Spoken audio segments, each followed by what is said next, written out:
యేసు ప్రభు అని ఒప్పుకోవటం word of faith, నేను అనుకున్నదల్లా నా జీవితంలో జరిగిపోద్దని నువ్వు అనేసుకోవటం వర్డ్ ఆఫ్ ఫెయిత్. నేను అనుకున్నది జరిగిద్ది అని అనుకుంటే అందులో నీకు ఆ స్టోరీలో నువ్వు ఉన్నావు, క్రైస్ట్ లేడు. నేను విశ్వసిస్తే యేసుక్రీస్తు వారు నన్ను రక్షిస్తారు, ఇందులో గాస్పల్ ఉంది, క్రైస్ట్ ఉన్నాడు. 2 సువార్తలు ఉన్నాయి. ఒకటి సత్య సువార్త, యేసుక్రీస్తు వారిలో విశ్వాసం ఉంచటం. 2 అబద్ధ సువార్త, వక్రీకరించబడిన సువార్త. అది యేసుక్రీస్తు వారి మరణం గురించి మాట్లాడదు.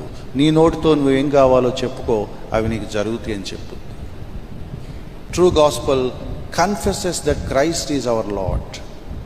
Falls gospel confesses that you get what you want.